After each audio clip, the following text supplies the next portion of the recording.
Come to order at 11:25. Dr. Burson. Yes, sir. I'd like to welcome the board to this December 8th work session. We do have a couple of items for action. We have a couple of items for information that we'd like to bring to you. To start off our work session, I'd like to introduce Ms. Janice Hernandez, who's going to lead us in the invocation, followed by the Pledge of Allegiance. Thank you. Please rise. Dear Lord, we ask that you guide us in the work that we embark on today, and that you help us fulfill our duties to the best of our abilities, always in the interest of our students and the community we serve. Guide our students in all of their future endeavors and provide them with the wisdom they need to make decisions that lead them to the opportunities to improve their world. In your name we pray. Amen. Amen. I pledge allegiance to the flag of the United States of America and to the republic for which it stands, one nation, under God, indivisible, with liberty and justice for all. Honor the Texas flag. I pledge allegiance to thee, Texas, one state, under God, one and indivisible.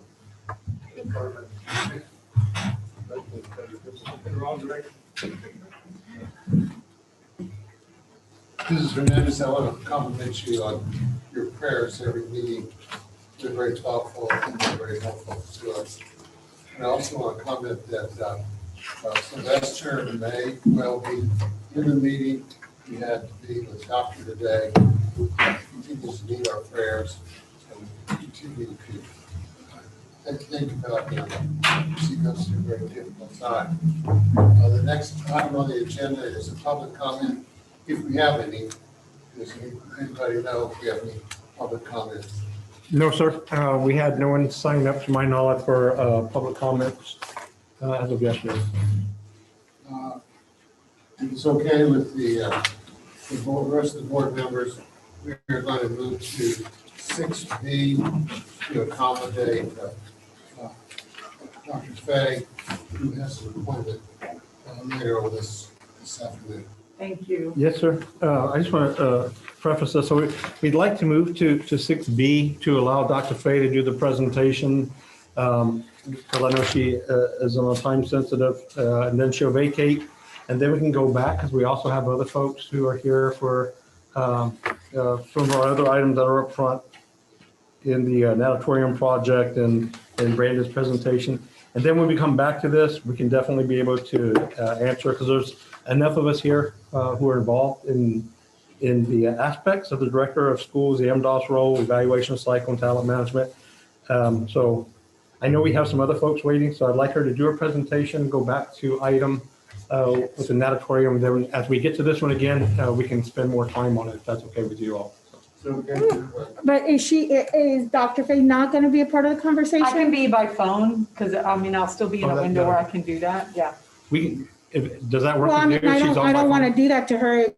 We can move the conversation to our next brown bag if you'd like, but I think all the parties should be here, right? Well, why don't we go through it, and then if we see that we need to add it on to the next agenda, we can do that as well. Okay. Will that work? That way, I mean, we may be able to answer your questions as well. Okay. So Well, I just thought it would be important for all the assistant superintendents involved in the process to be Yes. here for the conversation, right? it is. I appreciate It is. that. And I think we've all been part of the process, so I think we all have aspects of information. Mhm. So let's see how far we can get, and then if we need Okay. to add it on to the item, we're perfectly fine with that as well. Ms. Garza. Thank you so much. And so thank y'all so much for accommodating my schedule. I have an appointment at 2. And so I'm going to try to vacate so I can get to that appointment on time. And so what I'm here today is to showcase kind of where we are with our managing director of schools role. This is a presentation about the evaluation cycle and about where we are, not necessarily with the principal evaluation, but with the actual evaluation of this role in our system. And so I will preview today the onboarding objectives that we have kind of gone through with the MDOS, the evaluation cycle itself. And then I will give you an overview of the tool and the supporting documents that we used. I also provided a copy on your desktop of the research that we used to drive the evaluation. And then I provided you with a working copy of the evaluation instrument itself and all the documents that are used, This is not final. This is in just a pilot. And so for the new managing director of schools role, the onboarding experiences and the learning were grounded in 3 objectives. One was understanding our culture and our approach to building a talent pipeline at Southwest ISD so that we could ensure that we had the best possible principals in every one of our schools. The second one is enhancing the technical knowledge and skills regarding that. So white papers, books, concepts, things like that, so that the role itself is not grounded in not only the Southwest ISD way, but grounded in research and best practice. The third objective is to clearly understand the new role. And I think that's kind of where we are as a system. And how do we drive that work collectively across the divisions at Southwest ISD? So what we did was we used the University of Washington Principal Supervisor Performance Standards. And then we looked at the Southwest ISD role-specific behaviors that we finalized 2 years ago at our admin retreat to begin our work around the talent pipeline. There are 5 standards from the University of Washington. You'll see those to your left. And then if you look to the documents to your right, those are actually the role-specific behaviors at Southwest ISD. I want to explain that a little bit because that hasn't been something that has been fully understood even by the people that are engaged in this work right now. And so what we've done is we have identified what it would look like to lead myself, what it might look like to lead other people, what it might look like to lead other leaders, and then what it might look like to lead an organization. And there are very specific behaviors that are aligned with each of those levels. This level, the MDOS role, actually sits at the leader of leaders level. And so what we did was we used this research and we did a crosswalk with the University of Washington's tool. We did a crosswalk to our leadership behaviors and came up with our first rendition of the evaluation tool that we will be using for the MDOS role. So if you look at your packet, not the University of Washington packet, but the actual instrument documents that I handed to you as well, you'll see the cycle, like the months that we will meet, what we will do within those meetings. So we have a beginning of the year meeting. We will have a reflection meeting where the MDOS role actually sets their goals for the year. We will have a middle of the year review, and we will have an end of year review. That is not reflected in the presentation, but that is reflected in the documents that you have. And I will also send these to Dr. Verstuff electronically so that you can have them in color. My apologies, but I could not find one this morning to do that. So clearly, the evaluation cycle for principals is really grounded in growth and development moving forward. It is not about compliance. So the things that we're looking for is coaching skill and frequency with this role. So 80% of the time of the MDOS role is actually spent on campuses. And we have been very faithful to that. Very little time of the MDOS role is spent at central office and anybody's office doing any work that's not related to campus level work. Candor. I'm sorry. Do we have, I can't find, did we get that or we didn't get that? This one? Yes. It's in your board packet. Right, but we couldn't see it. Like the letters were so small, and even if when I enlarged it, I couldn't get it. And then I tried to print it, and the print Are you was talking so about this small. document? That Yes, that document is with you. Yes, it's not in color, but I'd be more than happy to give you the without actual. the graphics. Yes. Oh, okay. Yes. It's without the graphics. Okay. Yeah. Yeah. So, and I presented this morning actually to senior staff. So everything in red is something that we took up there from the University of Washington. Okay. That align to our commitments. Everything in green is actually our role specific behaviors that we developed over 2 years ago, aligned to the commitment. And I can get that to you electronically so that you have the full color document, but you do have it in black and white if you have questions. So again, the role is not grounded in compliance. It is grounded in being able to coach and give feedback. Candor, which is much sometimes uncomfortable, but it is something that's necessary. And then openness to feedback. So I've already kind of went over this, but the beginning of the year, we have a beginning of the year reflection with the MDOS role. We do a middle of the year assessment, which will be coming up here pretty shortly. And then we do an evaluation for the year. Currently, that lives under AHR. So I know that there are some questions about that. I didn't prepare for that conversation, but I do believe that Dr. Verstup has asked all of us for our input on that. So you can at least see where we got to this point from the conversation that you will have with him. So ultimately, we are in a pilot mode of evaluating the MDOS role. This is not about the principal evaluation. So, but this work is directly tied to the leadership commitments of being able to lead other leaders. Currently, the current MDOS on campuses is overseeing 11 of our campuses. Dalila and I share the other campuses respectively. So I will act as a principal supervisor to the high school campuses. Dalila is acting as a principal supervisor, meaning we do their evaluations for Spicewood, Hidden Cove, McCullough, and Resnick.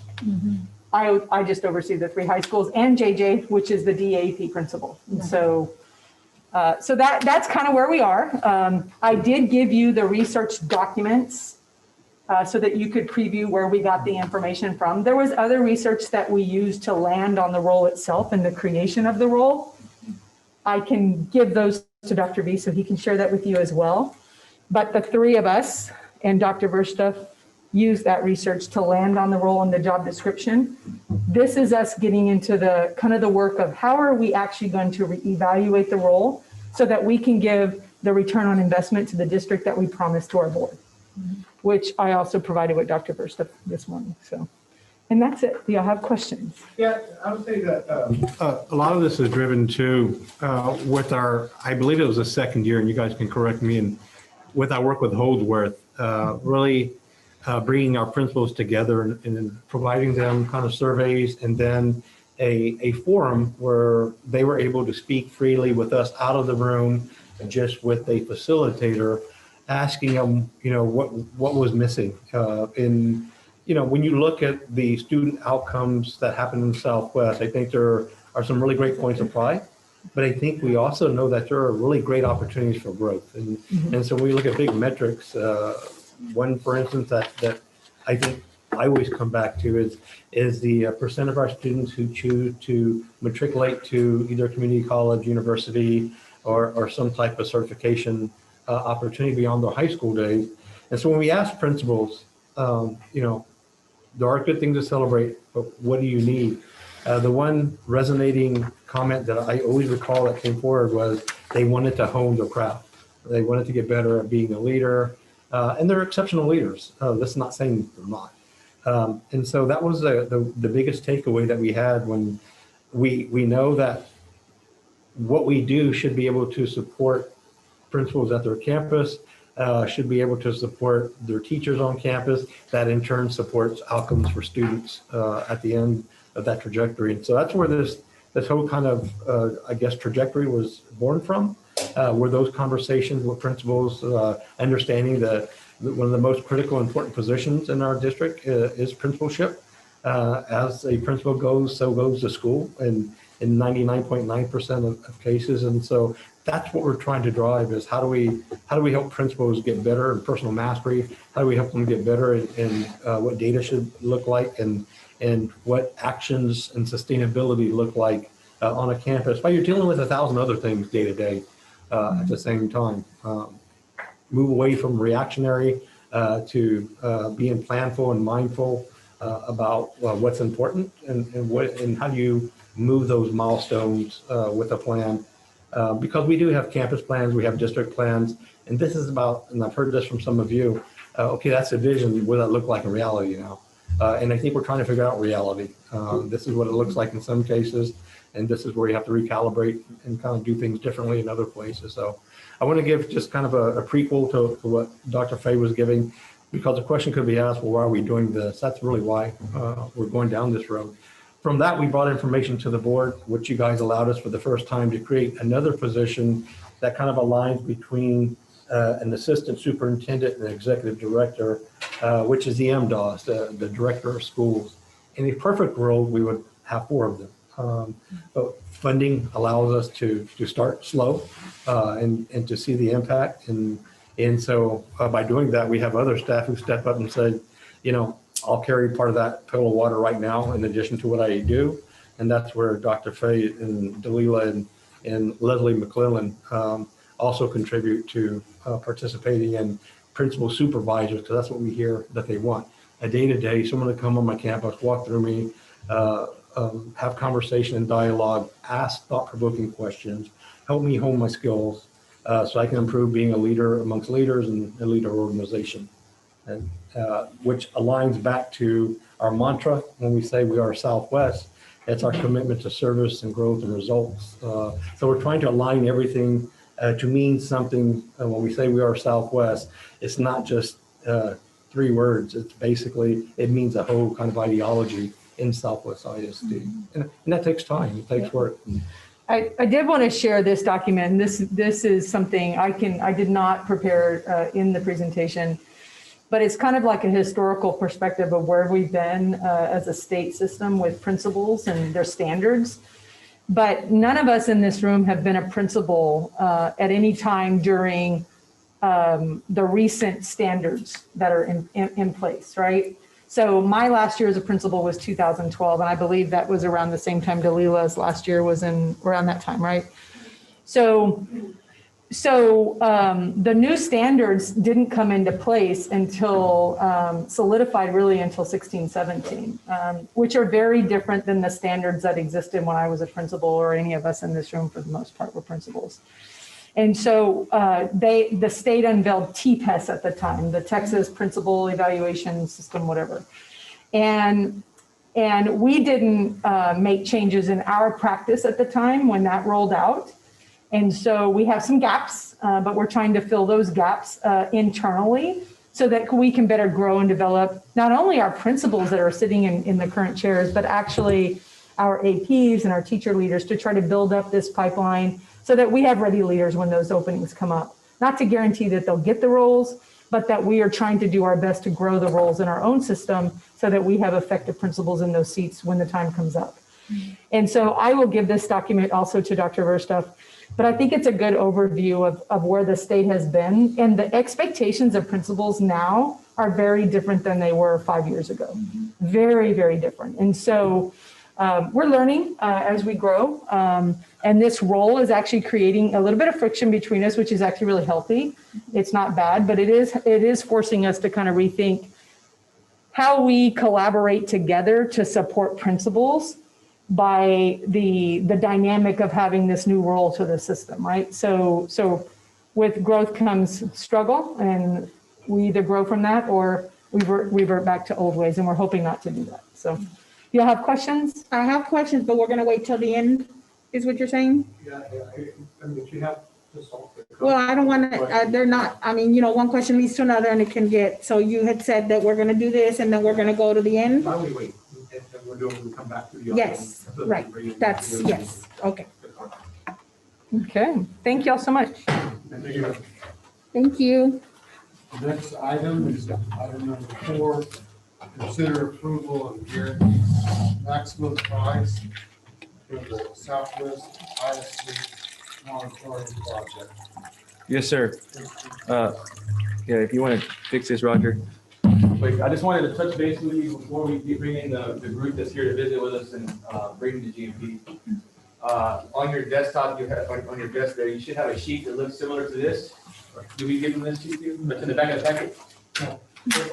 Oh, this one's not? Okay, so I'll just go through it quickly. I just wanted to give you an update on all our projects, where we are financially, so that, because I know there's going to be some decisions today on our alternates. And, you know, the board was gracious enough to add funding to this project already. So if you go back to, if we remember, we had a budget for Southwest High School renovation phase 3, around 18 million. We went out on the street, we bid it out, we did an RFP, and that really came in great for us. And overall, the project was about 14.5. So those are like $3.6 million savings there. We used some of this to fund some of the stuff that we already added into the Natatorium. Then we did the Scobie renovation project.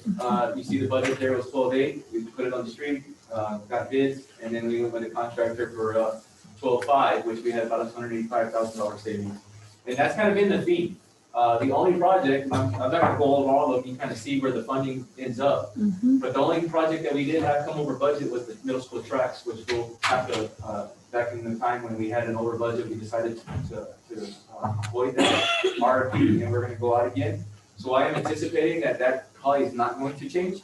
We will probably need extra funds for that project because the Scobie area and having to put a track at Scobie is costing us a little bit more because of the terrain and where we have to put the track. So we are anticipating as a staff that we will need extra funds from the bond funds, from the other proceeds that we had left over in these other projects. Because of the market and the time we're in, we've seen substantial savings from our anticipation of what these projects were going to cost us. That being said, the very last one was the Natatorium. We started off with a $17 million project. We went to 2 pools, we added Bertha, we really expanded the building because we added 2 pools, the building had to get bigger, more stands. And so we've added things in this to make this a very prestigious, a very nice, great aquatic center. But in doing that, we added about 6.4 to that project. And so if you look at all the projects together, so where the savings are and what we're gonna have to add, to this day, if we went with the current budget that we have for the project that they're gonna bring for you, the base bid, which is about 27 million, 27.5. And then if we anticipate that we're gonna need like 980,000 to $1 million for the middle school tracks, that will leave us leftover funds about $500,000. So as we're going through the alternates today, because then we're on budget, which they'll share with you, but I don't want to steal their thunder. So for our base bid budget, they're ready and they're prepared to give us a great building. If we want to add in some alternates that we talked about, we've been bringing to you, we have about $500,000 to play with that's left over in bond funds if we want to put this into this project. Most of our other projects are almost complete. The only 2 that we have left after the Natatorium is the transportation and the middle school tracks. And I will say this, those total project costs, especially Scobie and Southwest High School, and even in HVAC gyms, that's not to say that we're not going to have funds left over at the end of those projects as well, because each one of those projects are really going really well, and we may even have additional funding left at the end of those. And so I just wanted to share that with you. I want to make sure I understand that we have enough money for everything. Yes. Even the upgraded natatorium. It's just the extras we're looking at now. This is everything. So right now, we've asked the board already previously for the 6.4. So y'all already told us as we built this out to get to the 27.5. Right. And so we have enough funds up there left over that we've moved down strategically to cover that cost. So everything's right now. The only one I will tell you that is, we're anticipating we need another $980,000 at least is the middle school tracks. Right. But we put that in there to make sure that we did have enough for that project so that we don't take away at the end. We're like, well, we don't. That's included. Correct. Okay. So as you go through all those down and you subtract those 2 line items from the top, the savings, we still have 500,000 left. Okay. And then we still may have some savings left over at the end of these other projects that are finishing up. And so we're, as far as bond funds and adding to this project, we're in good shape. I just wanted to share that before we bring the group in. We do have some recommendations today for the alternates as we had our meetings and we've discussed. So we'll go through that as well. So if you want to grab the group, and we'll have, I know George, Rusty, Gary are here. The presentation. Greg and Sean are here from Mom and Mom. Coming in. Yeah, and here to present, we'll have Sean Bacon and Greg Houston from Arm & Mach. And we also have Gary Joris and Rusty Medlin from Joris General Contractors.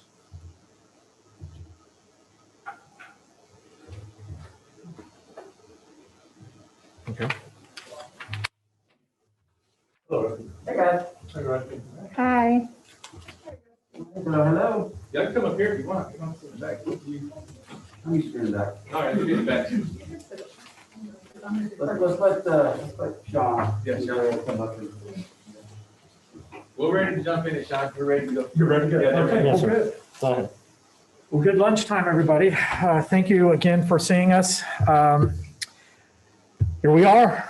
We've completed construction documents. We've completed the bidding process and the permitting process. We are ready to put shovels into the ground. So with that said, if I can get it to go to the next slide.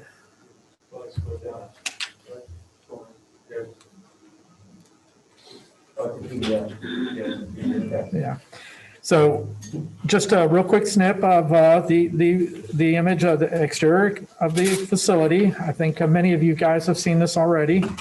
But what I want to go to is just give you a recap. I've kind of spilled the beans on much of this. Back on the November 5th, we received the bids. We've developed the GMP with Joris. And then they continued the buyout process. And now they're ready to issue the GMP at what we'll show here in just a second. And then in today, get approval to move forward. Again, the substantial completion is for April 10th of 2022, not that quick. And with that, I'm going to let Rusty. I can go through the slide. As you talked about, back when we first started the process, we were brought in for a 25-meter pool. That was the original bond, 25-meter pool. And then we decided we wanted to have the larger pool, and we wanted that pool to be a Mirtha pool. So at that stage of the game, at the schematic design, we increased the budget from the bond amount to what you see on the screen today. And really that budget has never moved since then. We went through 9 months of design, several iterations along the way of checking back in to making sure we were staying on track and staying on that budget, and we did. So we're the same budget that you approved back, I think it was April maybe, somewhere around there, is the same budget you see today. It's actually going to wind up being the GMP on the project. So so that's where we're at. We came a long way, but we stayed true to the line all the way through. Yeah, and that's with very good efforts of collaboration between the two teams and the district as well. So the mission has been clear and concise. With that, there are also some items that we want to discuss. It's the alternates that were in the bid package as well. And here is a summary of those alternates. And with discussions with Raphael and team, you'll see the columns on the right proposed to the board for acceptance. The ones that is being proposed to be accepted, alternates 1, 2, 4B, 6, 7, and 8. And I'll run through those and I'll give you a little bit better definition of what each one of those alternates are. Now, we're not saying these are accepted. We're asking for, of course, your acceptance. And so we'll run through these. Alternate number 1 consists of, on the pool deck itself, instead of just a bare concrete or a high maintenance tile, we would recommend, highly recommend resinous flooring. And that's also found in your bathrooms as well. It's a low maintenance, very durable, very good product. So, and as you can see, it's more sanitary. So that is the entire pool deck area in the pool, in the natatorium proper. We do have resinous flooring throughout other portions of the project where we did not want to pull that out to make sure we stayed within budget. But this was one of the items to keep us in budget. And if we have the ability to get that in there, we would highly recommend that. The other one is an outdoor activities area, also another good amenity, programmable space and amenity for the facility. And what that has to do with is outdoor space and connectivity between the outdoor and the indoor makes a very flexible programming space, also allows for an alternate programming space during events, swim events, or any other program that is contemplated for the facility.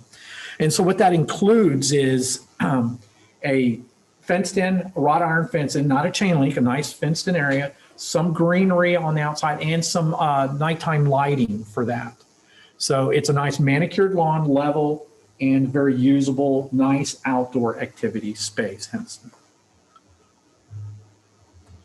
The other alternate is number 3 is the metal screens. And so the idea behind this is, as you can see, the two existing stairs, the 2 stairs on the exterior on the north side, and then over on the west side, is it showing? I'm not sure if you can see the pointer on the west side. What we're doing is placing a screen in front of that. What it does, it's an item for to help enhance entry and conceal those exiting stairs. So it's an aesthetic composition for the exterior building. Is it needed for programming purposes? No. but it's an item that early in design we had to flesh out to make sure we stayed within budget. Items for, yes, sir. In the ones that you suggested, number 3 is not one. Yes, sir. That is correct. Yes. Items 4A and 4B, they're basically the same. It's either one or the other or neither. But in this case, the difference between A and B is basically a display size. Right now, currently in the base bid is the standard fixed digit scoreboard. The alternate for A is an upgrade to a videographic scoreboard and videographic display system. It's for both locations of the scoreboards. Right now you have 2 locations for scoreboards. It would replace both those locations, but with the one of close to the original size of the scoreboards that are currently in the project. That's 4A. 4B is the exact same type of scoreboard, but we'll keep one of the smaller sizes and then go to the larger size. I'm going to use NEISD Walker Pool as an example, and you'll see this next slide gives you an idea of that scoreboard size. That's roughly 17 foot by 10 foot. Okay. That would be the larger of the 2 that we just showed, you just saw here. So that would be this one in the far lower right-hand corner. The difference, of course, is cost. So we were trying to at least give you an upgrade for a video graphics board, but also get to the larger scoreboard. One of the features about this, you could have a program where you could have, instead of a drive-in movie theater, you could actually have a swim-in movie theater, and it's the quality of showing. Somebody in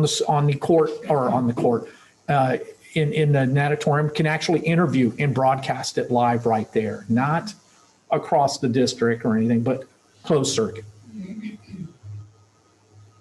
And so the option there is, of course, is the 4B, the larger and the mid-size.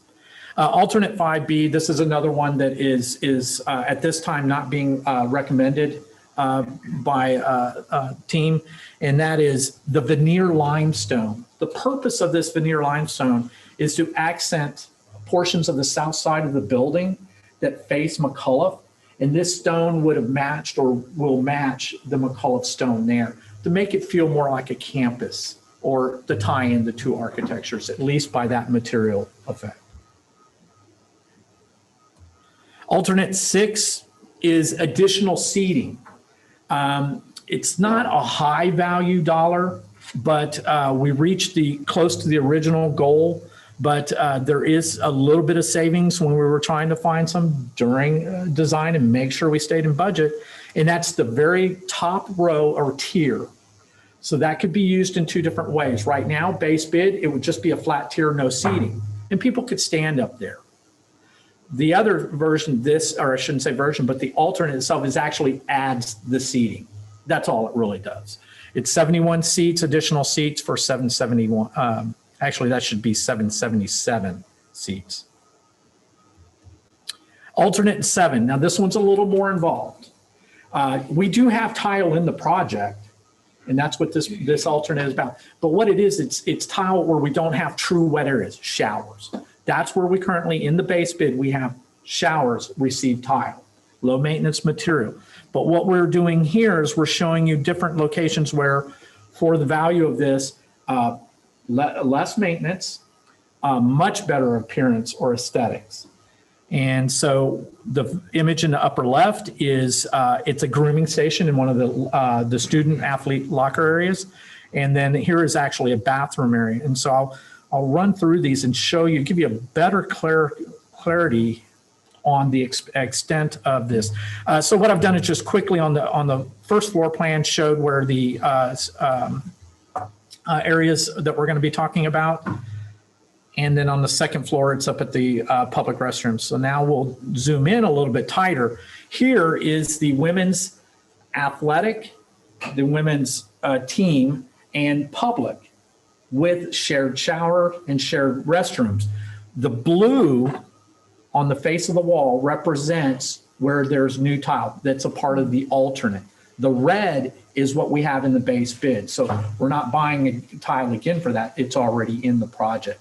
So this slide represents the extent of the additional tile for that alternate. So that's the women's side and the public, or I shouldn't say public, but the family changing. Then the next slide, it's the men's side. Again, the student athlete side, and then the public with the combo or shared restroom and shower. And then here is the coach's office or shared, or I shouldn't say shared, locker and shower down on the first floor. And you can see the only place where there was currently tile was in the shower itself. The rest is new tile. And then, of course, the public restrooms up on the second floor, all new tile or all tile. There was no tile in the project for base bid. And this is a little bit better imagery to show you the tile that we're adding to the grooming instead of just painted CMU. The reason we're not tiling the entire room, it's kind of, you're throwing away, you're covering it up with lockers. So it doesn't make sense to do that. But in the other areas it does, such as, here's a better snippet of where we would be in the actual restroom area. Okay. And then alternate number 8, this is actually a deductive alternate. So it gives the option to the district to buy this pool equipment, the loose equipment like lane lines, lifeguard stands, backboard stretchers and such, all the loose equipment that's not, that doesn't have to be purchased through the contractor. If the buy board allows it to be less expensive, this is an option that should be entertained. Okay. That's the summary for the alternates, and then I'll hit one more slide, and that'll give you, again, the snippet of the cost. These costs that you see, that is total project cost, not just the construction cost. So, okay. So based on the previous information that I shared with y'all on budget, those were our recommendations from the district. And so we'll leave it a question if anybody has any. So your recommendation is the base bid, alternate 1, 2, 4B, 6, 7, and 8. Yes, sir. So that's what That's we're correct. discussing. Yes, sir. Does anybody have any questions on alternates? Are we voting on that? I'm about to Yeah, go through it. That's our recommendation right now. We need to get a GMP approved, and we want to approve these alternates in the project and add to the funding and so we can move forward. I want to ask one question that I Yes. think I've forgotten to ask in the past, and I think it was very important. It was a very important thing that happened with our, the build at our second high school. Are there any concrete floors anywhere? We do have some in the very entrance lobby. And Uh, the, Go ahead. So I know that was a very big concern for Ms. Ida, and so we this- could have done better. But I've forgotten to ask that This before, Ida. is gonna be a second approach, and I can let Greg explain the topping portion of it, how we're gonna approach the vestibule area of Okay. that. Concern of damage. Cracking, so why don't I? The previous concerns was aesthetics for some of our board members at the high school was the aesthetic of it. Right. Just, it was not pleasing. Right, so over there, we placed the concrete slab early on in the project, and it stayed that way through the life of the project. In this case, we're going to do a topping, so we're gonna place a portion of the concrete slab, and we're gonna leave 2 to 3 inches down, and then we'll come back when we're ready to do finishes, and we'll place the concrete at that point, leaving it less susceptible to environment damage of the trades and things like that. So we, It wasn't that, it No, I was don't that think it was it's ugly. concrete. you just didn't like the We concrete. did not like, I did not like the concrete floor. period. Okay, Now I wouldn't be opposed to a stained concrete okay. if it would look a little nicer, but I just think, it just in my personal preference, that we're spending millions of dollars on something and then we have a very unattractive floor when you first walk in. Okay, So, so in this one, and I will defer to Greg here, but in this one, it's isolated in very specific areas. It's not throughout the entire facility. but where is it? It's in the lobby. Right, Yeah. I mean, that's Yeah. that's The what I'm issue. talking about, because we see, I mean, that's, when you first walked into our brand new high school and we saw that concrete floor, it was kind of like, we shouldn't have value engineered that floor that way. You know what I mean? Yeah. Like we spend so much money that I'm of the opinion that we would spend a little more just for that, because that's what the public's gonna see, like right when they walk in. And so I mean, we're spending a lot extra money on tile and all this stuff, and how much is that extra? You know what I mean? Can I make a suggestion then? Because we would like to get a notice to proceed, and we would like these alternates, but I would, we could bid it. Yes, that's pricing on it and bring it back to you. And we have extra money left over, right? How much do we have left over? Right now, that would give us at least 100 grand left over. Left over. And we can always spend out of And then the, we have our other projects coming to an end, but we could go back. We'll We have can to get do pricing so you can see what the price. How big is that area? let's just do it. It's about 8,000 square feet. Oh, so that's not really. No. But it's That's highly, $100 grand, I would cover that. it's a highly traffic area, isn't it? It is a high traffic, it is a good material for high traffic. It's polished, but it's But there's staying others. is actually a very good option. The other location is up in the coach's admin area. Yeah. The offices. Don't care about that. That's the only other area. We don't care about that. So, Well, they Not to talking be- about where they come in the entrance. Well, let's get some pricing on what the stage looks like, the cost, and Okay. Does that, other potential flooring. does that change the recommendation? No, that won't change the No. recommendation right now. Okay. So, We need a But wait, motion. But I have one more question. Okay. Could you go back to the alternate? No, it's just one for. So- Except the alternate. Mhm. We're not doing number 4A because, we're proposing 4B. No, we're doing 4B, we're doing the bigger, I'm sorry, not 4A. Oh, okay, so we're doing the metal screen. Right. All right, no, metal screens. no, we're not, that was my question. Yes. We're not doing the metal screens because of money? Well, that would, I don't have enough to cover that. So if all of these were selected, we're over 600,000. Okay, We're trying to keep it within that 500,000 that we have from remaining leftover. projects, right? And I have, mean, I say I don't have enough, I don't talk about bond funds, but if we wanted to go to fund balance, that's a Right. different story. We were trying to keep everything within the bond funds and the proceeds we had left over from other projects. And then we could potentially look at the flooring and see where that lies. So, I mean, we're right. here today, this is what we're recommending, but if y'all recommend something else, I mean, it's. at well, this point- visually, I really like the metal screen. At first, I didn't like the metal screen because I thought it was a waste of money. But when you look at the building, and I like the metal screen. So I'm not sure, I'm not sure I want to give up the metal screen.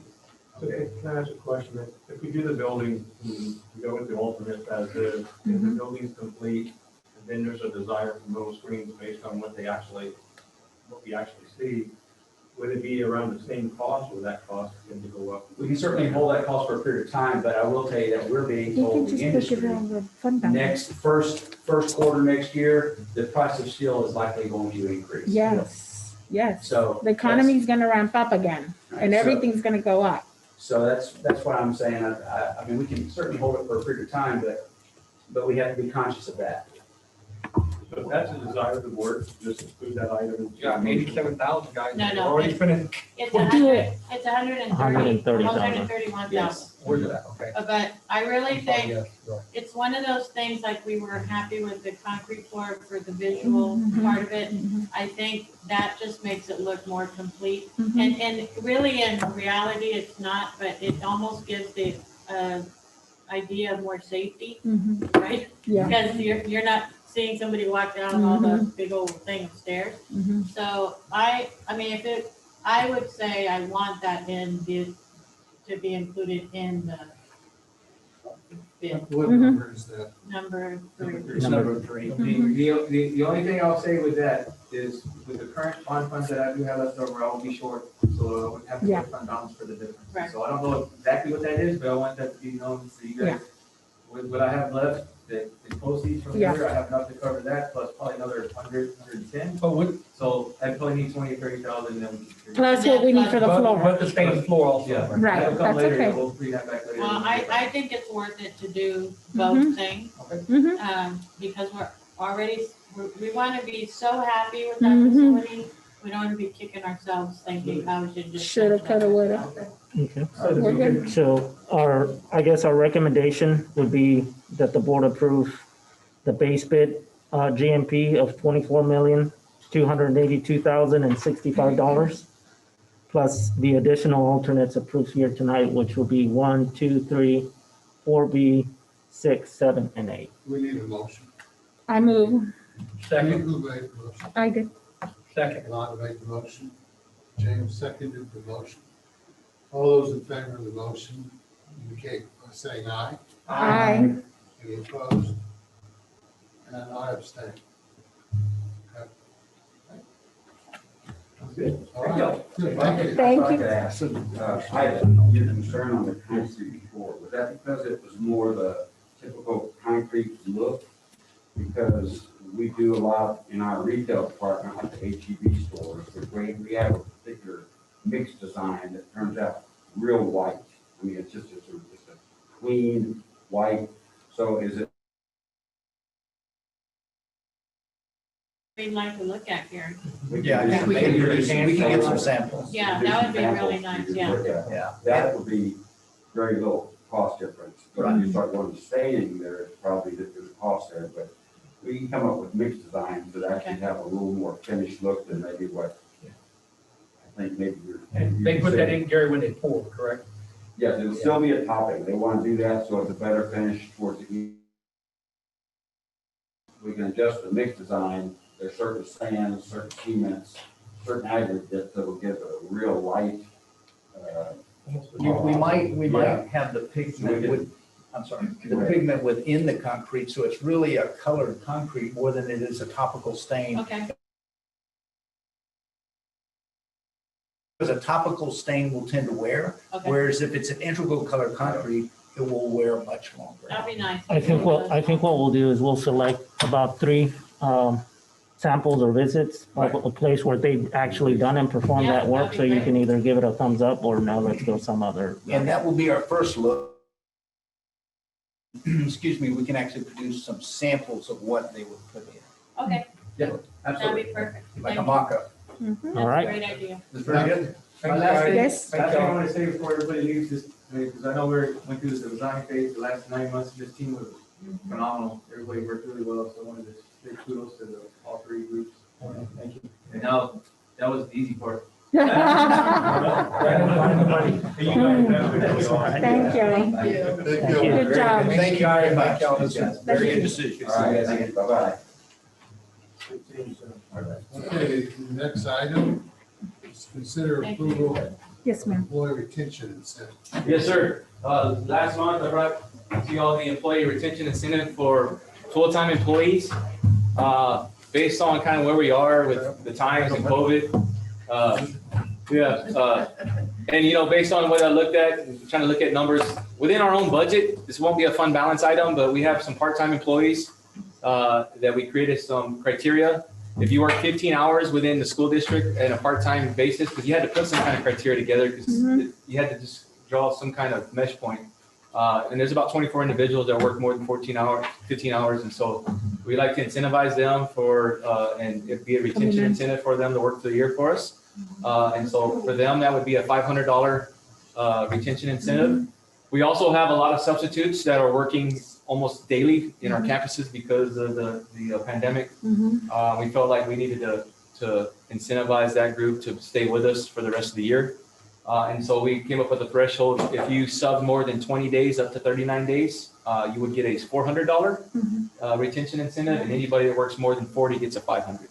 So that's the recommendation from the district, is to provide an incentive for part-time and subs. That covers every employee. Is the part-time only lunch monitors or is there No, another group? it's fine arts tutors, it's lunch monitors, it's cashiers. Okay. Those, They're always here. they're always here. Well, we had to come up, because not all of them are, so some will work In their 2-3 hours. right, So we within their came up with a capacity. criteria and looked at an average of about 15 hours. Yes. To make it, and so that we can incentivize them for the spring to come back and work for us. And so, Okay. most of, I'm sorry. go ahead. No, you go. No, I was gonna say that covers, for the part-timers it's 500, and for substitutes, depending on where you fell in the criteria, you're getting a 400 or 500. So that would include the subs that have been long-terming Yes. since the Yes. school year started, So right? what we did is we took from day 1 until last Friday, and if you work Wonderful. more than 20 days, you get a $400. Awesome. That's If you work more than 40, you get a 500. nice. And so that's kind of where we drew the line. So we and that's where the criteria is. So we had to come up with some way because couldn't give to everyone because we have some subs that work none and some that work maybe Yeah. 1 or 2, and it was, we want No, that's good. to incentivize them to help us really, because, we're going to come around in the spring. So that's the recommendation. Is the board reminder too, and I think it's important to say, this is retention bonus, which means if these folks don't come back, we're supposed to take those funds out of their last check. Correct. So we want to be real clear that we're identifying categories of folks that have the propensity to return next year and meet the criteria of us using the funds in that direction. And they're gonna be notified on the little, there'll be a note in the check. Well, right now, they have to fill out a form and sign that they accept it. So Okay. we just don't give it to anybody. They have to fill out and that they're going to meet the, so for me, for me to get it, I have to sign that I'm going to finish the year. Yes, If I do not finish the year, then we will deduct the $1,000 out of my check yes, when I leave on my last check. okay. And so that's why we have to strategically make it where if somebody does leave, that we could actually deduct something from their check. Right. But we can't give a bonus or a gift because that's a gift of public funds. What we can do is incentivize retention. Retention. And so I want to make sure we're clear, we're incentivizing retention, and that's what we're doing That's good. with this check. When it comes to the subs, Yes. what if the sub isn't able to pick up the 20 days from here to? Well, we're incentivizing them from what they worked on, Okay, and hopefully that we get them to come back and but work. what if with it. they don't do that? If they resign, so we'll basically Okay, they resign your position and leave the district, that's Okay. when we, All right. and that's when we deduct it back. I need a motion. I move. I second. It's been moved and seconded that we approve the employee retention incentive. All those in favor say aye. I, Any opposed? The motion passes. The next item on the agenda is items of information. The first one is comprehensive literacy instruction. Come on in. William? Okay, so, we're gonna have Veneer, we do have a team, our task force for literacy. In the last, 5 years, almost, we've been working on what we call a literacy framework. And so we have now a refined, final plan of how we are moving this work forward. So I have Veneer share the information with us. Hi, good afternoon, everyone. Good afternoon, Dr. Burstead. As Dalila mentioned, we do have a team, so I am here physically in front of you, but we do have a team that is virtually also attending that is part of that framework. And part of that is going to be Ms. Bonnie Robinson. She will jump on here in just a minute. We have Chris Ottinger, who is our secondary ELAR coordinator. We have our new elementary ELAR coordinator that took Vicky Mata's position, and that is Leticia Shadone. She doesn't have a camera or a mic, but she is present, and I wanted to make sure I introduced her to you. We also have our K-2 literacy person, which is Melissa Barajas, and we also have Ms. Amy Garza, the principal from Medio Creek Elementary, because she has been part of this work, and I want to thank her for also taking the time out to be here. So as Dalila mentioned, you may recall that over the past few years, we have brought some literacy initiatives to you. And thank you for considering those. Thank you for approving those when they have been items of approval. It has taken us that many years since I have been at CNI to really plan around a focus specifically around literacy. We realized that literacy was an issue, especially when I started investigating the English learners when I was under bilingual. We realized that we, just like everyone else across the state and across the nation, we have an issue with reading. And so we know that we can only control what's within our realm, and what's within our realm is Southwest ISD. And so we wanted to make sure that we developed a plan to be able to provide not only our students, but our teachers as well with the tools that they need in order to be able to teach reading successfully to our students. So our problem of practice, as you can see here, we know again, as I mentioned, that our reading achievement continues to indicate that our students are generally not performing at the level needed to meet state standards. So our data from our most recent paper, which is our 2019, because our students did not start tests last year, indicates that 36% of our third graders could read at meets grade level or above. Teachers, we know, come from different systems, they come from different universities, so they have different theories, skills, and levels of confidence when it actually comes to teaching reading. And I'll give you an example. When me and Bonnie were in the classroom and we were at Elm Creek Elementary, she was a 4th grade teacher. She came to me one year and she said, I really need your help. I don't know how to teach reading. I teach comprehension reading, but I don't know how to like physically teach a student and fill all those early literacy gaps. And so that's the same thing with all our teachers, right? And I know she doesn't mind me sharing that. I've shared that story before. So our teachers in middle school and high school, they often have too many literacy gaps to fill with the little knowledge and skills on how to do so. So we came up with a focus question, right? How does Southwest ISD ensure that all our students enter 3rd grade with strong foundational literacy skills and that they're able to read on grade level? How do we eliminate and minimize random variation across our district and the system? Because as we've mentioned before, our students deserve a great teacher by design, not by chance. And so I'm going to turn this over to Ms. Amy Garza, which is online right now. Good afternoon, board. Can you guys hear me? Yes, ma'am. Well, thank you for having me. This is my favorite slide when we were presenting this because, like Dr. Fay said earlier, everything that we're choosing to do in the last couple of years since we designed our commitments, we've made a commitment to design everything we do with commitment to growth, service, and results. And so our purpose is rooted in results and in that quadrant of our commitments. So we just believe that every student is going to develop that early literacy knowledge through specific dispositions that we are working on as a task force for overall reading achievement. And that needs to be what drives all of what we do in this literacy task force. And it makes me really proud that Dr. Dalila, she put together a wonderful group of people. And thank you, Velia, for doing that as well. Our purpose is to create this framework so that anybody that comes into our system will have the capacity to build strong readers, because we know that strong readers and those that have good literacy skills will be successful. So one of our quotes in the meetings that we have is that the ability to read is a fundamental right. And we truly believe that. And it's what has driven our purpose in developing this task force. Okay, hi everyone, this is Bonnie Robinson. I'm going to go next. Can you hear me? Yes, ma'am. Awesome, thank you. And so we did want to make sure that we had a representation from the campus level, teacher level, the academic coach and MCL level, and the principal level, and then at the CI level as well. So it was very important for us to make these decisions, not just by ourselves, but to have campus input and make sure that they had a voice. And so we have the list of people that assisted us here. The objectives for the framework was basically to deepen the stakeholders' understanding of a systematic culture of literacy, and that we were all basically having that same language, same system. That if a new person came to Southwest ISD, that system would be in place, and we would be able to articulate that very easily. It's also to deepen all the stakeholders' understanding and application of pedagogical knowledge. We did look into lots of research. We used the leading researchers of today, of Hattie and Fisher and Fry, as we were going through and creating this framework to make sure that it was sound in theory and in research.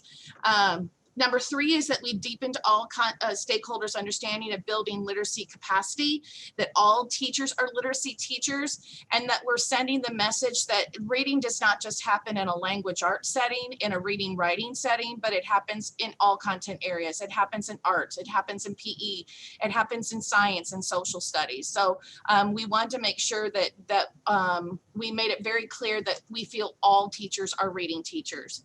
And the last one is to deepen all stakeholders' understanding of a systems thinking to ensure a success for our students. So if we're all have the same goal, we all have those systems and the framework there, again, it's going to be the benefit of our students, because we're taking the guesswork out of it. We have a strong framework which will guide the teachers, which will then help out with the students. So when it comes to the 3 phases of this model, we looked at Fisher, Fry, and Hattie again as our source of resource, and that we wanted to make sure that our goal was to have students transfer their knowledge from one class to another, but also from one grade to another and from one year to another. And so if you look at this diagram, the surface level is that basic knowledge. It's the approaches level. It's the foundational pieces that are needed, but we don't want to stop there. We want to make sure that we transfer that to deep learning so that the students are meeting and mastering the content and making sure that they deeply understand those concepts so that they can transfer that knowledge to other discipline areas or other subject areas, that they're not just isolating it in the class that they learned it in. And so we came up as a committee with a commitment, which is every student in Southwest ISD will develop a strong early literacy knowledge and skills and dispositions for overall improved reading achievement. And we spent a lot of time talking about this, and I know it sounds like it's very much of an early literacy goal, but we all believed, even the Chris as a secondary level, that if we can get the early literacy knowledge correct at the pre-K, kinder, and first grade levels, then that student is set for success for all the grades to come. And so I don't know if there's anything else you wanted to add to that, Velia? Sure, and so again, as Bonnie mentioned, it may sound like it's very foundational. We had this conversation with principals that were on the task force, but this is not where we are right now. We know that some of our students right now in the upper grades, in the middle school and the high school, they have early literacy gaps that they did not get when they were younger. And so they are still part of our system. What we're trying to do is that this is our vision. We will no longer be sending kids to those upper grades with those gaps. So that way those teachers have less gaps that they have to fill in. I have a question. Yes, sir. And this is from my understanding, the random variation that you're trying to eliminate is that of the teacher's skills and tools. Is that a correct statement? That is correct, sir, because what tends to happen with reading, there is a great reading war from, do you teach reading best by whole language? Do you teach it best by phonics? Is it a science-based reading approach? And it's pretty much what comes out, right, with different gurus. But at the same time, you have some people and some teachers who may have that theory of, if I give this program to these kids, and you have all these vendors that come to you and they promise you the world, right? Mm-hmm. And they say, if you buy our program, we are going to promise you that your kids are going to do this. Our belief is that if we build those good instructional practices within teachers, and they have a good thorough understanding of how you teach reading well, then you don't have to rely on all those bells and whistles and these other things that they're promising you. Our goal is prevention before intervention. Mm-hmm. So making sure that we provide them with the tools and skills that they need to be good reading teachers. I think that's correct. Yes. I think that's a very good approach. But it's not eliminating random random variation among students. Correct. It's more so on the teachers, right? If Miss Flo, you know, taught reading a certain way when she was first taught reading, and if that's how she goes back into the classroom and she teaches her skills, but yet you have Yolanda over here with the most recent research-based strategies to teach reading, and her children are at a greater advantage, you know, why is it that all our teachers can't be as great as we've all heard, right, as the great Bonnie Robinson, you know? And so that's what we want. We want all our teachers to be great teachers. And if they don't have those tools, we want to be able to build that capacity within them. Some kids will have different intelligence levels. Some will come from other schools. We have different approaches. But we have to recognize that there is going to be variation. Right. Among the students. Correct. And so even when we began this work, initially we went around and collecting the different resources from the 11 elementary campuses. And some elementary campuses did not even have the sufficient literacy resources. So even amongst 11, with the collection that we did, I'm talking about maybe 6 years ago, we picked up 7 different materials of how the teachers were using in the classrooms to teach reading. So even then, we noticed that even the resources, we were leaving it up on the principals, you know, for them to select the best resources that we're doing, the best that they could at the time. And so now that's what we're trying to do, streamline the resources, streamline our time as well, our ELAR time, making sure that there's enough minutes for all the different 5 reading components that are necessary. So Dalila, I have a quick question. So if we teach the teachers the best practices, then it doesn't matter what the resource is because they'll apply that to whatever methodology they're using. Right, and so now we have spent, even from 3 years ago, even with, I'm trying to remember our reading program with Pamela, with Essay Reads. They invested a lot of their time in bringing in the reading academies that we were able to bring in. So we, through letters, and so we even have our own trainers to where we're really building like the root of literacy foundation, how you teach it, and best practices. And if you go back to our vision, right, because that in itself took us a long time to create because we had to hit the pause button a lot. We had a lot of dialogue and conversation for at least the first 2 years.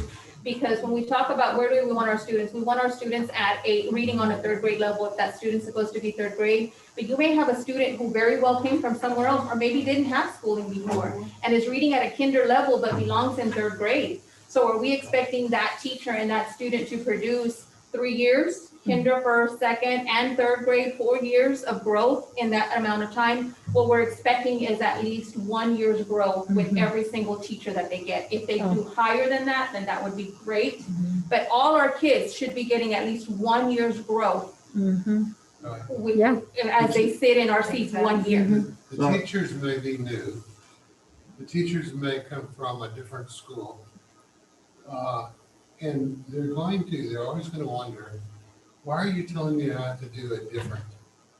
And I think that's the important thing that we all have to remember, is that feeling is I must have been doing it wrong. And that's not the case at all. No, we don't want to tell because a lot of our teachers have very great practices that they are already using in their classroom. And so what we're trying to do is make sure that exactly those things are happening, right? Not everybody has that confidence to be, or to teach reading. People do see that in K1 and 2, like, wow, like it's hard to teach reading. And it is, you've heard it say before, rocket science, right? But as Dalila was mentioning, we don't want to have that understanding. We do have some teachers, and I don't want to say like in our system, but I've heard other systems that, use Common Core. And it's like, no, you're in Texas. We don't use Common Core. Or they may still be using some whole language approaches where research has shown that those are no longer valid practices to use, or such as things like drill and kill. Those strategies such as writing your spelling words 10 times where we might have done that, right? Those are not effective practices anymore. What about, sorry. Go ahead, sir. Well, I was gonna ask, what about like disabilities, like enhancements to the people that are coming in with they may have these disabilities where they have problems with reading. How are we gonna identify those disabilities early? So 3 years ago, we invested in things where, like, I know Dr. Russell challenged us with having every single pre-K to 3rd grade teacher being trained, and I think we accomplished that by last year in December. We had every pre-K to 3rd grade teacher trained with letters.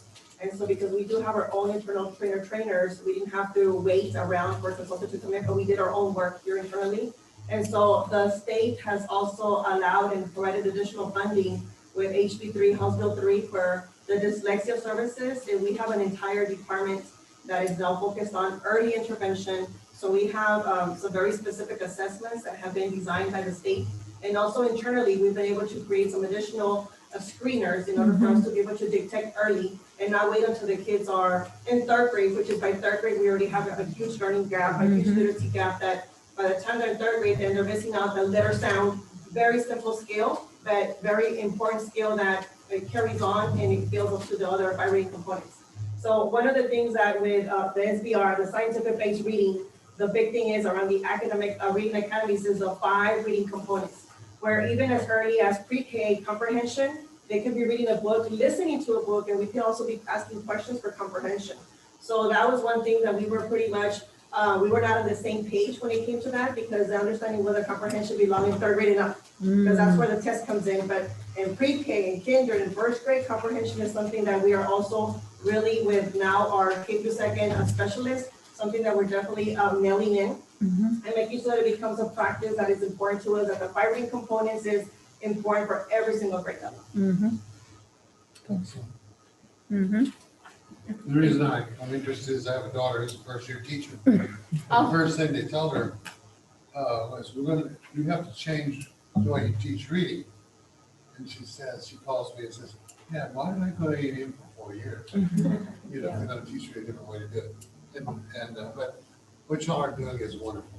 Thank you, thank you. No, and so just so you know, our teachers are greatly valued. And so we felt it was very important to make sure that we brought in their voice and their perspective, and they are the ones that are actually doing the work in the classrooms. And so is this something that is applicable, and is this something that'll work for you? Go ahead, Bonnie. All right, Okay, good afternoon. Yeah, good afternoon, y'all. And I love the questions, and I think these next few slides are going to hit the mark on a lot of the questions that you had. So as Velia and Bonnie said, we built a lot of this on Australian researcher John Hattie's work. What he did was did a meta-analyses over 1,400 meta-studies incorporating 90 million students across the world. And he found 252 what he calls barometers of influence. And this scale here kind of shows you the way that breaks down in regards to student growth. So anything north, or in this case, I guess to the right of that 0.4 is a zone of desired effects. And those are going to be things that accelerate learning more than the typical year. That orange category are things which would be in your normal year, normal practices, 1 year's growth from that 0.15 to 0.4.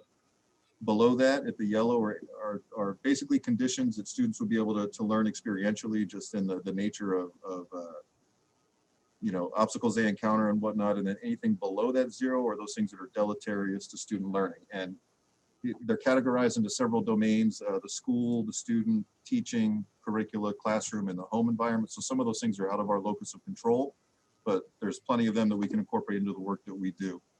Those things such as retention, summer school, those types of things. And so that's the scaling that we're going to use to find these effective practices. And with this next one here, you see that kind of triangulation. I want to start with teacher clarity and the importance of teachers being clear about their organization of their lessons, the explanations they're giving, clarity around the examples, and guided practice, clarity of assessment, and how those assessments are linked to the learning outcomes. That has an effect size of 0.75, which almost doubles that acceleration throughout a year. The next level would be feedback, and I think this gets to those conversations we're already having about how to kind of mitigate the deficiencies that students come with. The key with feedback that we need to make sure teachers understand is it's just what the kid needs at just the time that they need it.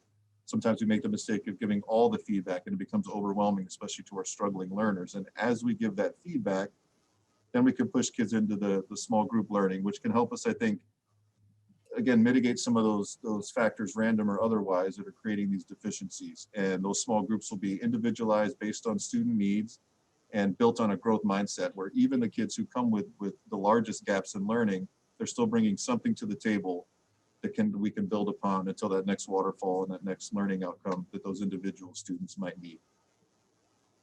And the question about changing teacher practice, that's exactly the theory of action that we're building this upon. That if we want to ultimately impact student learning, we know that we're going to have to change classroom practice, and we know that that's not going to just magically happen because we will it or we offer PD. That we've got to be equally clear, give equal feedback, and work with teachers at the tiers that they are within, so that we can then impact their practice and student learning. But that we've got to start with the end in mind and think about what are the levers that we can pull so that we can have that ultimate outcome in student learning.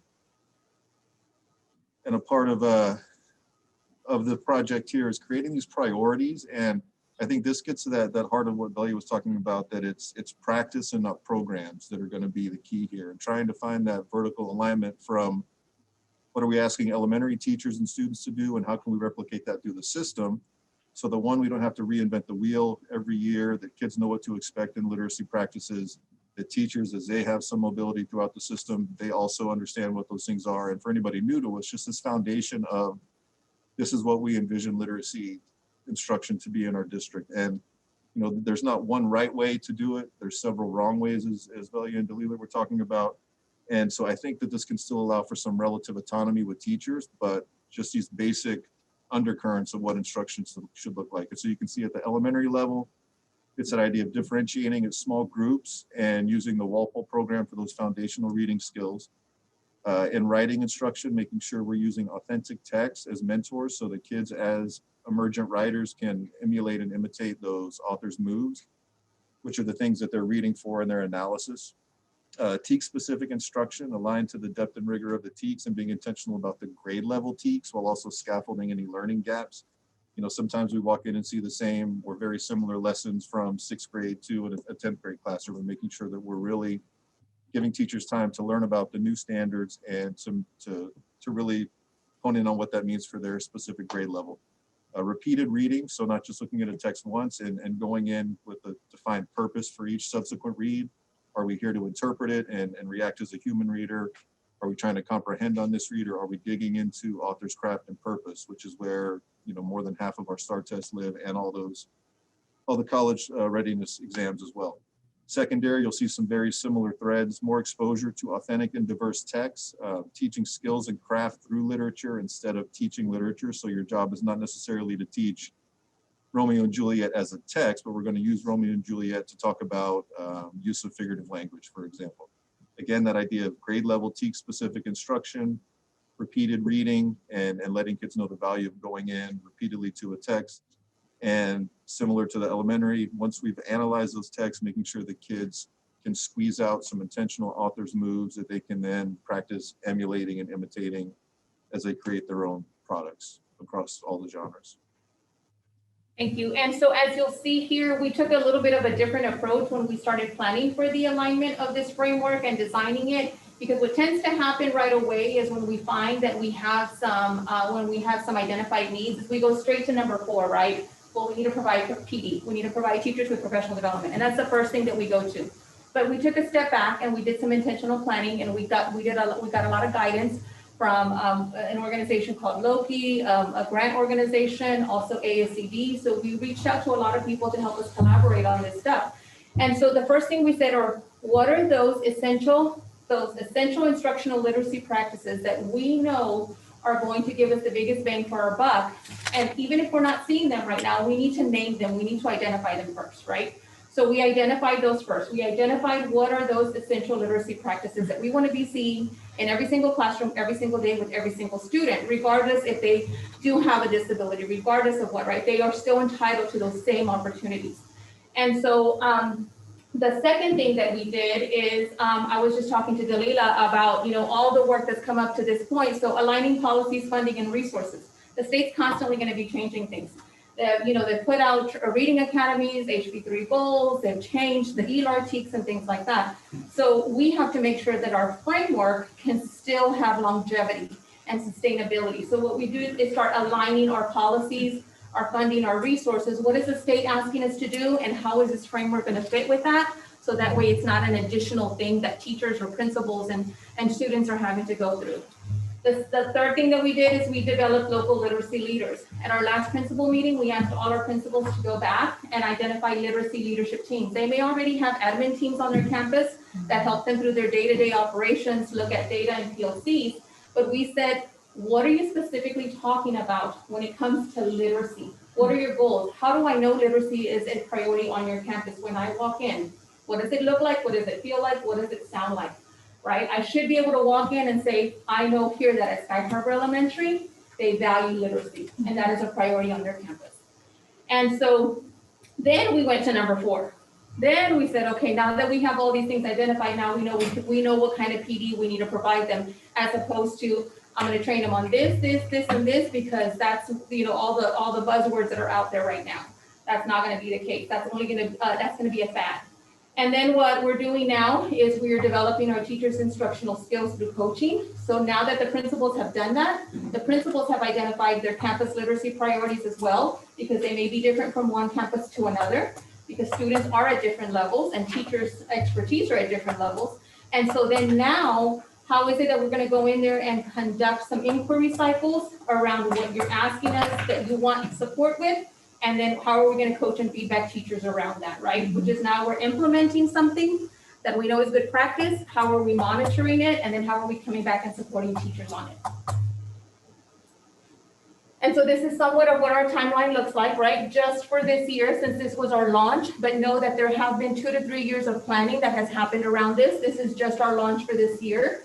And this is where we are. This month in December, we are going to be conducting inquiry cycles, which we use specific tools that are for that. We don't just do random inquiry cycles and come back. We actually have tools that we help campuses develop. And then we also provide them with that coaching and feedback. And then in December also, we will be sharing some literacy celebrations by campus of all the great things that they are currently doing, because we do have lots of great things happening on the campuses. Good afternoon, everyone. So this next piece that I'm going to talk about was made in collaboration with secondary, and it involves our parental and community involvement, right, within the literacy framework. We know that a big part of this literacy framework is that internal work, right, that we've been describing, all those systems and priorities that we're identifying, right, so that we're able to grow all our students into lifelong learners and readers. We know that a big part of this framework is also to help our teachers become confident, right, and know and be able to be successful, right, at teaching reading. But we also know that we have to involve our parents and our community, and they also play a critical part in this framework. So in this section that you're seeing, we've included ways that we plan to involve this very important partnership. So we included in here our guiding principles to showcase our literacy priorities, making sure, right, that the community and our parents know our guiding principles. We've included community-based reading ideas such as little free libraries and book swaps. We've added the Literacy Parent Symposium. Now it could possibly be digital just in the environment that we're in right now. And we included campus literacy nights that could be face-to-face or digital as well. As far as parent PD, we know that this can be facilitated by district personnel and our literacy coaches is at the campus level. So we included in here some topics that can be included in the parent PD, such as literacy-rich environments at home, helping parents, right, with having their child select appropriate books, and even just talking about topics of interest, right? How do they engage their child in conversation and in reading when at home? As well as other literacy skills. Some parents are very interested, right, in knowing what the teachers are covering in the classroom, summarizing, discussing literary elements, empowering our parents, right, to know all these things that are happening in the classroom. We also wanted to include our available resources at the district level, right? We have MyOn, Bibliotech, public and campus library services. So these are all things that we want our parents and our community to know that we have, right? We want these things to be long-term, and we want literacy just to be something that everyone that's involved in the growth of our students as readers fosters and supports. Thank you. And so this is the very last slide that we leave you with, and we want to thank you again for taking the opportunity. I'm going to leave this to Ms. Laura David. She works on the Learning Innovations team with Mr. Dale Lockett. Again, this work has taken us years to put together. These are just some guiding principles that the task force was able to put together so that when we operate as a system at the campus level, at the district level, in the classrooms, teachers, administrators, we as stakeholders have these guiding principles to live by. This is what we think and what we feel is what we value in Southwest ISD when we talk about our students and when we talk about literacy with them. And that is the copy that you have in front of you. Is Laura with us? Elia, Laura wasn't on the list of people to add. I'm so sorry, David. Okay, Dale, you can go ahead and click on it. I will cover it. My apologies for that. But I did want to showcase her work. We, again, we brought the task force together. If you click on that link, Dale, or Bonnie, it's going to take us to the poster. And so we brought that. I need access to it, Belia. Oh, I think that's, okay, that might be me or Laura. So that's what you have in front of you, right? And so the task force that you saw on that second or third slide actually came up with these statements. And then they went back and they got input from the campus level, their teachers, other, their APs, academic coaches, things like that. And then they came back and they tweaked that. So it's kind of the similar work that we did with the leadership definition and the commitments. We went back and forth until they came up with these guiding principles. And so that is what we leave you with now. Just know that this is an ongoing, so this is our first year of our literacy framework launch, but technically we're probably into about year 4 with all of the planning and work that we've done. So thank you. If you have any questions, just let me know. So real quick, so how are you going to measure success? What are you going to look at that's an objective measurement? Yes, great question. And so that is the next piece that we are working with principals on. So now that they have identified their campus priorities, we have our district priorities that Chris went over for elementary and for secondary. And so what we're gonna do is create measures around those. Pretty much what I am hearing, and I've been able to sit into two elementary principal supervisor meetings where they're identifying their mid-year goals. And I'm happy to hear that a lot of what we're pushing out with what are your literacy priorities, how are you strengthening that K-2 literacy is what I'm hearing from the principals. And so as we go through and we do their inquiry cycles and we go back and revisit the goals that they have identified for their students, and they've identified their measures. So for instance, if they identified fluency was going to be their target area, then we're constantly monitoring that fluency and we're going to see, okay, you're going into these classrooms, you're watching it, this is what the teacher is using, let's look at the resources, let's look at the planning, then let's go back and look at the data. And we're constantly doing that cycle with them. At the end, we hope to see that, again, students are making at least 1 year's growth when we're meeting. So you established baselines this year? Yes, we did. At the beginning of the year? Yes. Okay. Yes. Is that gonna help inline policies for stuff to happen on a regular basis? So it might say, they help you achieve the goals that you're gonna meet. Yes, the meeting with the progress monitoring? Yes. Yes. So that's one of the reasons why we incorporated a progress monitoring piece, because we needed to make sure that, again, what are the things that are working? And then if they're not working, then what do we need to change? So that way we can start to see. There's also large level metrics. In the beginning of the presentation, one of the driving questions was that 36% of our third graders are reading at needs level.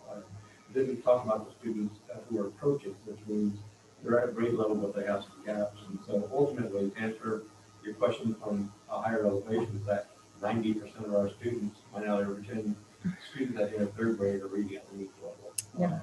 And we're ready to move on to fourth grade level and fifth grade level. There's a huge emphasis in the last legislative session in reading academies and additional enforcements for teachers now from K through 5 and all elementaries to have an enforcement to teach reading because it is extremely important to create the foundations so that students are successful. Because if you look at where students aren't successful in high school, you can almost track it back to some reading deficiencies somewhere through their school experience. So big emphasis. I know the state has moved away because of COVID and because of the world pandemic and because you have to prioritize.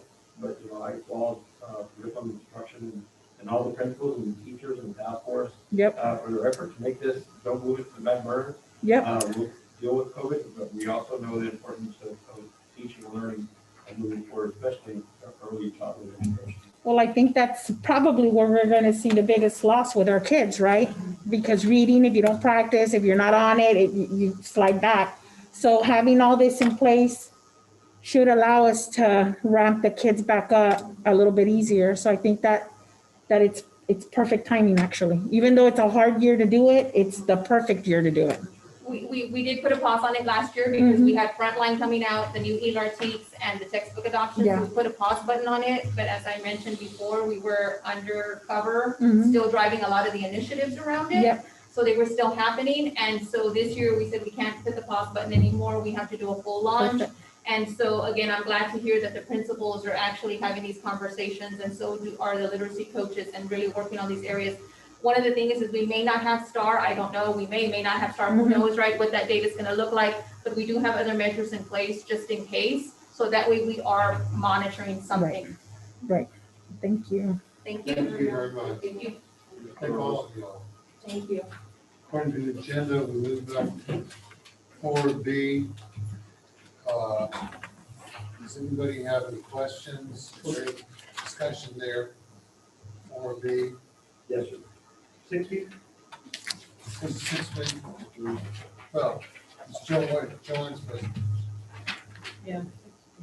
Yes, the managing director of schools, the MDOT evaluation cycle, talent management, and acquisition. So Dr. Fay did a presentation and had to exit for her appointment. So, I mean, we're kind of open. We can take questions now about that. I know there's questions around that whole kind of wheelhouse of the MDOT and what that looked like and how that feel. And we can take the questions. We can keep it as a kind of a running agenda item, because in reality, right now, we really have 4 MDOT folks. I think one who spends 100% of the capacity within that work, and then 3 others who already have a full placement, who are also kind of carving out some time and maybe relieving some duties somewhere else within a division or department, so that they can also participate in providing principals that one-on-one opportunities to have conversation, ask questions, to inquiry, and provide best practice thinking so they can own their craft. So we heard the presentation, so I guess I just open it up. Yes, sir. Lila's here, Brandon's here, I'm here. Joanne's on there as well. She's on. Okay. So, Joanne, can you hear us? Yes, I can. Can y'all hear me? Yes. Thank you. So I guess I want to start. I had, we had a subcommittee for curriculum had met recently, and we had multiple questions that I had directed to Lloyd, and he did the research on them. We just got the email back at like almost 11 o'clock today. So all I got to do was scan it very quickly. I didn't have time to really delve into it, but part of the concerns that were, the questions and the concerns were that initially when this position was brought to us, my understanding was that it was going to be a position to train principals in leadership in general was my understanding. And also that these positions would fall directly under Dr. Verstaff. That was my original understanding of the position. And I'm not sure it's moved far away from my original understanding. I don't know if it's because it hasn't been brought up again, or I don't know if I'm just like dumb and didn't understand to begin with. But I mean, I have a pretty good memory and I understand things pretty well usually. So I was never under the impression that this position was going to be so heavy in the instructional leadership piece. My understanding was it was leadership. So, you're thinking how you're running your campuses, helping train principals in areas like the day-to-day running of a campus, because Dr. Verstuff is obviously very busy. And I never understood that it was going to be mostly instructional. Because if I had thought it's mostly instructional, then I thought would have been that belonged in curriculum and instruction, that position belonged in curriculum and instruction. So all this time, I had one idea in my head about what this position's going to be. And now it looks like it's morphed into something completely different. Again, I haven't had the opportunity to look at your notes. I just scanned them. But I guess I'm a little, a little bit put out by not knowing what's going on.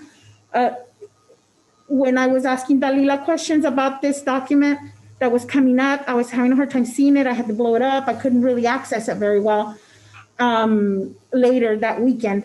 But at the time, I had asked her to present on what was going to be at the brown bag. So she didn't know anything about the document. So then when over the weekend when I was able to look at the agenda, I thought, okay, so this is a lot of it's instruction, right? So I have some concerns, like I said. So if that much of it is instruction, why is this position under human resource, right? Yeah, it's confusing because at the same time, if they're planning in the instruction area and Dalila plans her own, we don't want any type of interference with, what she's planning and what they have in mind. Or that there's a 2-track. Right now it seems like there's 2 tracks going on, and how the messaging to the principals is going to be 2 different. So I'm confused. The human resource, I believe, has a very specific role. Business and finance has a very specific role. And then we have curriculum and instruction, which has its own very specific role. So initially when this position was presented, I didn't think that this was going to be an instructional position, obviously. or I wouldn't have even said, I was an early advocate of having a position that will help our principals, because you guys made some good points. Y'all are busy running entire departments. And principals have questions. They want to, reach out to somebody, ask a question about this or that or whatever. And it would be good to have someone that's strictly there to develop and train principals just in the overall everyday running of campuses. So that was what I thought y'all were talking about. And it just does not seem to have to be that at all. And then what it does, it has ended up being now, it feels like, or it seems like, is like another instruction division or something, right? It's not, so we've got 2 divisions now with 2 separate assistant superintendents directing the work of instruction under, and with teams beneath them that are, I didn't seem like they're talking to each other right now as a current, right? Yeah. So, and how is that going to be good for our system and be good for our principals to have to answer to do 2 separate sets of leadership for the same roles, right? Curriculum and instruction. Yeah, so there's a lot of questions in there. I probably won't touch on all of them, but so the idea is that we don't have 2 separate divisions or departments running for it. We have a curriculum division, and we have a new position we're transitioning, and what that look like. And so there's one position that's supposed to hone the personal mastery in the craft and help leaders become better leaders. And part of that is looking at curriculum aspects of curriculum, but not questioning the paradigm of curriculum, so to speak. So there's going to be a transition period, I think, that we have to go through. And they don't only do it in curriculum, they do it in finance, they do it in HR, and part of their day is about, what are some of the questions you have in finance? Do you look at this when you are creating your needs assessment for your campus? Are you aligning it to your campus improvement plan? Does that align to where you're expanding your budget appropriately in the federal categories and state categories that align to addressing your improvement plan? So it's not only providing them curriculum, and I think there's this kind of, and it may be rightly, there's a perception that this steps in the curriculum, that we all step in the curriculum quite a bit, I believe. But everything, the heartbeat of what we do is curriculum. And so they have the biggest pill of water in our district, and we get that. But everything Brandon does in finance should be in support of curriculum, and HR should be in support of curriculum. Right. And everything we do. Absolutely. So I don't know how to differentiate and not have conversations about curriculum, but I understand what we're talking about. Well, So far over into it. The evaluation guide shows all the steps are instructional. Mm-hmm. Everything that they're looking at principles on is instruction. There's like 8 steps or 7 steps, because I still don't have a picture of it. She said this is the one that she put up there. That's for the indoor. That's for the actual position. That's not the principal. So what she gave us up there, I still don't have then. What she gave us up there, that was for the indoors evaluation, for Okay. the position, not the principals. The evaluation guide that she presented. So I still don't have, okay. That's for the So in indoor. there, it had like 6 or 7 of the 7 or 8 were instructional evaluation pieces. That not only were in this guide, but that Dalila didn't know what was in the guide when we had our meeting. So I was asking, about stuff, and she didn't have any information at all. And this is instruction without the assistant superintendent having any feedback opportunity for, to be part of that conversation. But So if I could speak, please. This is Dr. Fay. First of all, the documents that were presented today is kind of like our first run of show. This has been bumped from senior staff on many occasions, so it could explain why people are not kind of in the loop on what's happening within that role. But if I could go back to the original, when we were presenting the role to the board, we hadn't identified the structure of where the role would necessarily live. But there has never been a time when this role was being designed to not support principals and instructional leadership. And I say that in knowing that even the state standards changed for principals, and that changed in 2016-17 officially on paper.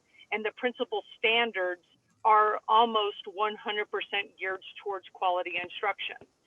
And so there's never going to be, I don't think even the old TPES evaluation instrument that we used for our principals was aligned to almost every domain within that evaluation instrument is aligned to instruction on campuses and being an instructional leader.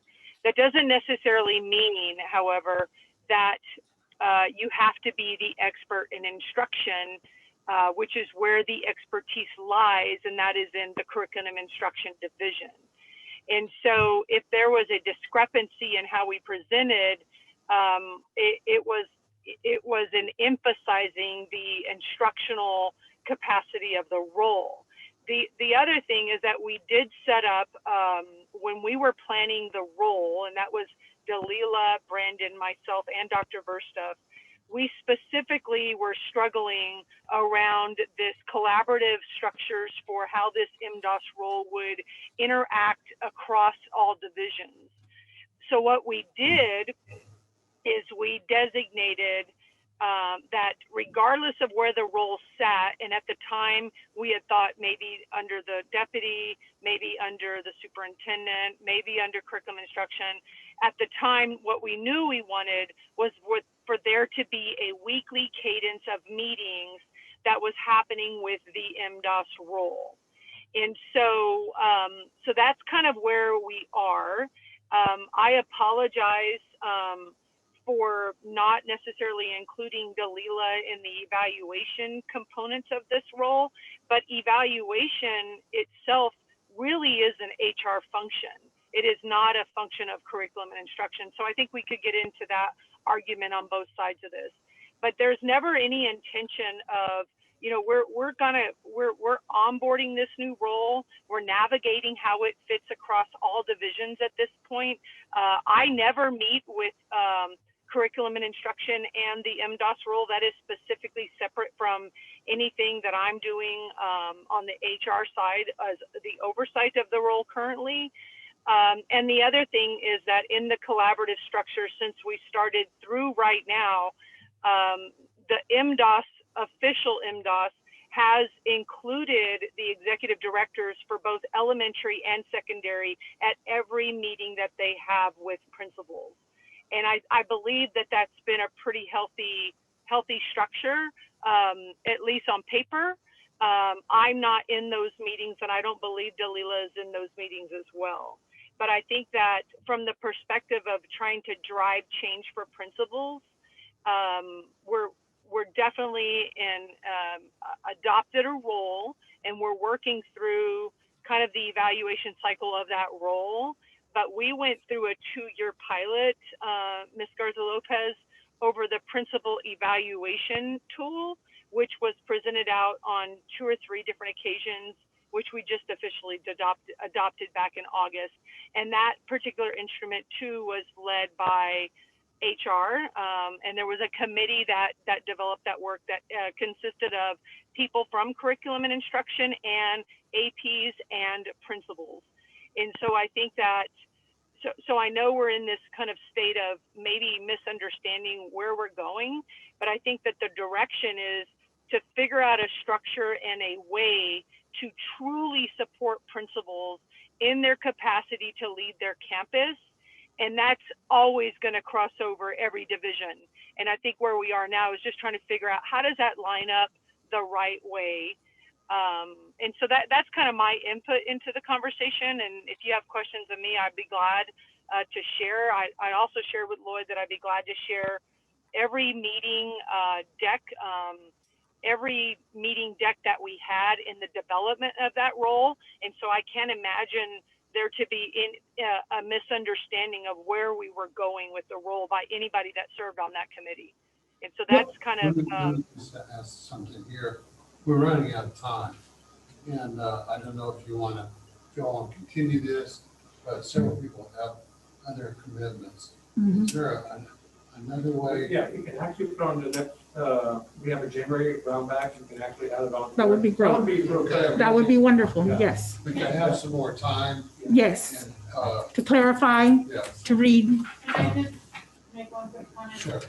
If there's a misunderstanding between curriculum and this thing that we're talking about, then really that needs to be cleared up between Delila and Joanne and Laura.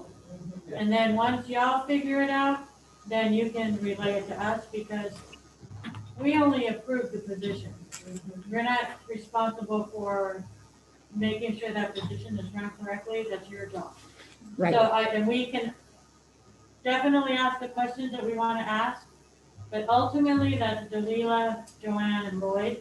And I'm glad that Yolanda sent you all the questions because they're on that committee and we're not. But I don't think we need to discuss it until y'all three get together and figure out what this role is gonna be between the departments. And Because we don't really understand what's going on day to day, except what we hear at committee. And unless everybody's in attendance at the committee meeting, then we're not gonna get anywhere. So if Yolanda gave you a great set of questions, and I think y'all three need to work on those questions and then get back to us. but I would like to say, however, that the reason that I brought the questions up is because my understanding of what we approved on that day, and I guess maybe one or two conversations that we have is very different from what is actually happening on the ground. So I would like for us to get, when we're being asked to approve positions, we should know what we're approving, not something nefarious, this is, that's kind of cloud in the sky, and then what we actually end up with, because if you would have told me that this was instructional leadership, if I would have been clear that it was instructional leadership, that it was going to be assessed, and that these people were going to be housed under human resource and not under CNI, I would not have been on board with that. And I would have had the opportunity to vote no. But I don't feel like I got the correct information in order to make the best decision that I could make on that particular day. And then now these are the ramifications, I guess. And I agree with Yolanda too, by the way. It may be good for everyone. We'll have some distinct recollections of conversations as well. I was on the committee, so I know what we presented in the group. I thought we were pretty clear. But you weren't back there with us. You weren't in that. Conversation in the board meeting, I remember. Right. Because I vividly know the vision of the position. It states in there. Okay. So I don't think this is appropriate. Yes, that's why. You have some distinct recollection as well, and I like the validation that there's nothing that we did talk about in my mind, and I appreciate the information. Okay. But in my mind, I don't think we've done anything nefarious or didn't provide information. Things are going to evolve differently, I think, when they move from vision to reality in some aspects.